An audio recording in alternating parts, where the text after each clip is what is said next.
தமிழ்நாட்டின் சிறந்த அரசியல் தலைவியாக மக்களால் கொண்டாடப்பட்ட செல்வி ஜெயலலிதா அவர்கள் ஒரு திரைத்துறையில் கதாநாயகியாக தன் வாழ்க்கையை தொடங்கி தமிழ்நாட்டின் முக்கியமான முதலமைச்சர்களுள் ஒருவராக மாறிய அவரது பயணம் மிக சிக்கலானதும் மற்றும் ஆச்சரியமானதும் கூட. இன்று அவருடைய வாழ்க்கையை இந்த காணொளியில் ஒரு சுருக்கமான கண்ணோட்டமாக பார்ப்போம். செல்வி ஜெயலலிதா அவர்கள் 1948ஆம் ஆண்டு பெங்களூருவில் பிறந்தார். அவரது தந்தை ஜெயராம் வழக்கறிஞராக இருந்தார். ஆனால் இவர் சிறுவயதிலேயே காலமானார். இவரது தாய் வேதவல்லி குடும்பத்திற்காக சினிமாவில் வாய்ப்பு தேடினார். அதனால் ஜெயலலிதா அவருடைய குழந்தை பருவத்திலேயே நடிப்பு உலகத்திற்குள் வந்தார். சென்னையில் பாரதிய வித்யா பவன் பள்ளியில் படித்து முதல் மாணவியாக முடித்தார். ஆங்கிலத்திலும் தமிழிலும் நல்ல புலமை பெற்றவர். 1961ஆம் ஆண்டு 13 வயதில் குழந்தை நட்சத்திரமாக அறிமுகமான ஜெயலலிதா 1965ஆம் ஆண்டு வெண்ணிற ஆடை திரைப்படத்தின் மூலம் தமிழ் திரையுலகில் ஹீரோயினாக அறிமுகமானார். எம்ஜிஆருடன் இணைந்து பல வெற்றி படங்களில் நடித்தார். அவர்களின் ஜோடி ரசிகர்களிடையே மிக பிரபலமாகியது. 140க்கும் மேற்பட்ட திரைப்படங்களில் நடித்தார். தமிழில் மட்டும் அல்லாமல் தெலுங்கு, கன்னடத்தையும் இவர் கலக்கியுள்ளார்.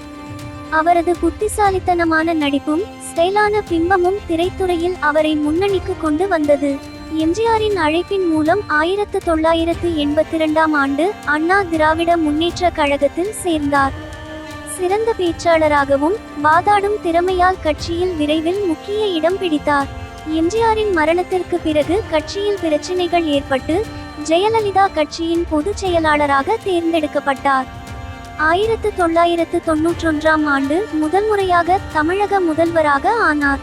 அவர் முதல்வராக இருந்தபோது பெண்களுக்கான உதவி திட்டங்கள், கல்வி மேம்பாடு, சமூக நலத்திட்டங்கள் போன்றவை அறிமுகப்படுத்தப்பட்டன. அவரது ஆட்சியின் போது பல சாதனைகள் இருந்தாலும் ஊழல் குற்றச்சாட்டுகள் அவரை தொடர்ந்தன. சில நேரங்களில் போராட்டங்களை சந்தித்தாலும் மக்களின் ஆதரவை மீண்டும் பெறுவதில் வல்லவர்.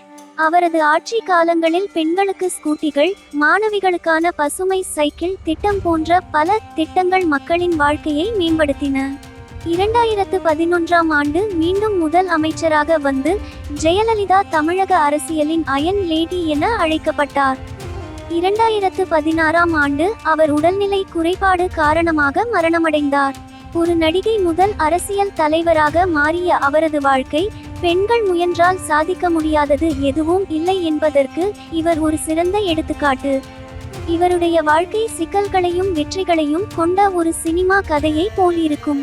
ஆனால் இது ஒரு உண்மையான வாழ்க்கை வரலாறு. தமிழ்நாட்டில் இவரின் சுயசரிதை என்றும் ஒளிரும் முத்திரையாக ஜொலித்து கொண்டே இருக்கும்.